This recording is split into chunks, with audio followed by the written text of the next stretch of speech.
really scared. But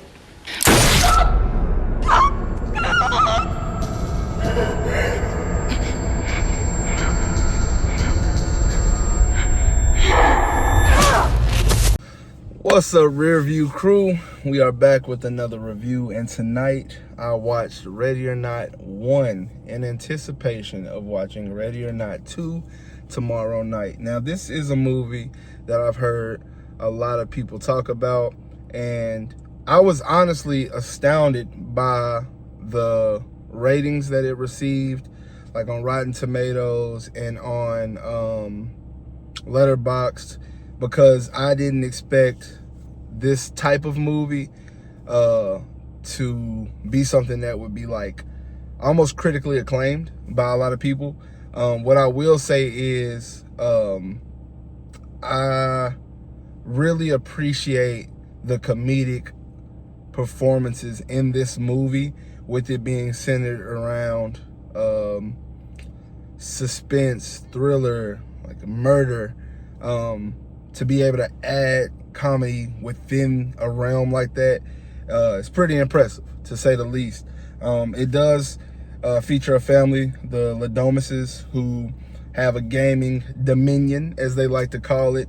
And at the very beginning of the movie, we see a flashback 30 years prior to where we are now, with brothers Alex and Daniel being a part of this ritual where whenever one of the Ladomises marry a significant other, that significant other has to play a game. The game can range from checkers, chess, badminton, or hide and seek. Hide and seek in this world is the game you do not want to play, where you have to hide starting at midnight and survive the night. You make it to daytime, you're good. But if you make it to daytime, that means that the Ladomises will perish, because one of their ancestors made a deal with the devil in order to obtain their riches and to,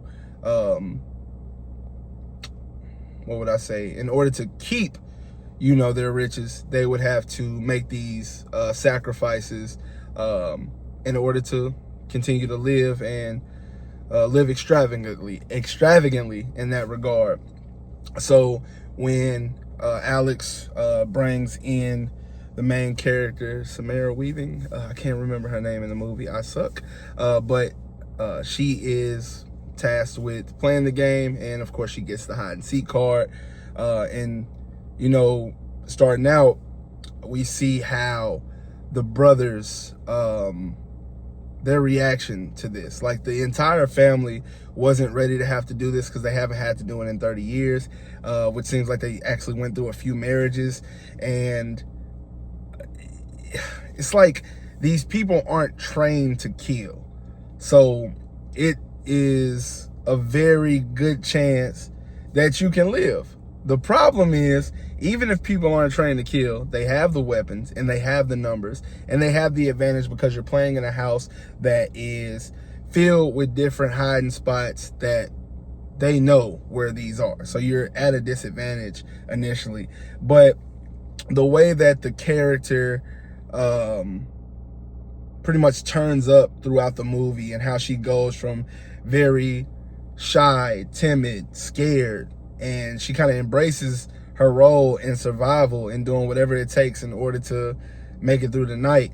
And it really goes to show why this movie was able to get a sequel, because throughout this movie, it's so much lore that makes you want to dive deeper. Like, who is the devil? They mention his name. I can't remember. I'm sorry, y'all. But you want to know, like, how that kind of came about. You want to know, is this the only family that's made a deal like this? And also, like, almost like the relevance that it has today with, like, cultures like Illuminati and different cults like that, secret societies. So it does raise a question, and it generalizes it in a way that makes it seem real, but fun at the same time. So it's definitely a movie that I thoroughly enjoyed. Gave it a 4 out of 5 on Letterboxd. If I had to give it like a 1 through 100, probably give it like an 83-ish, 84 maybe.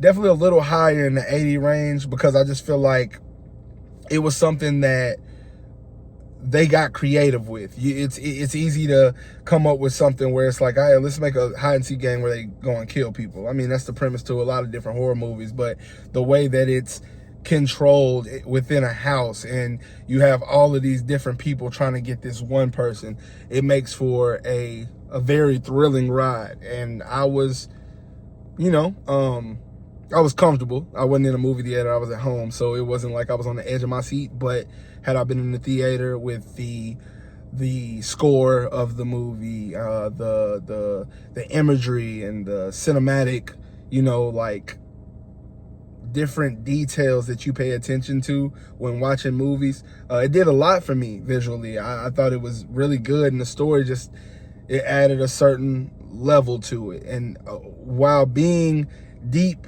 in itself, giving it enough broadness to capitalize on future films, like with Ready or Not 2. So honestly, man, I'm just extremely excited to see what number 2 brings to the table. We do see that there are more secret societies, so it's going to be a fun watch, but definitely enjoyed this movie here.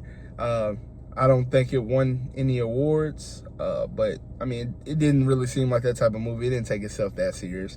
It was more so just for that time in 2019. It's a good time to drop a movie like that. And like I say, I can't talk too low about the movie. It was really good, man. It was surprisingly good. Let me know what y'all thought about Ready or Not 1, though. Like, if you already seen number 2, which one did you think was better? Because I'm going to go check that out tomorrow. No spoilers, of course, but yeah, let me know what y'all thought. But until next time, like always, we are going to leave this one in the rear view.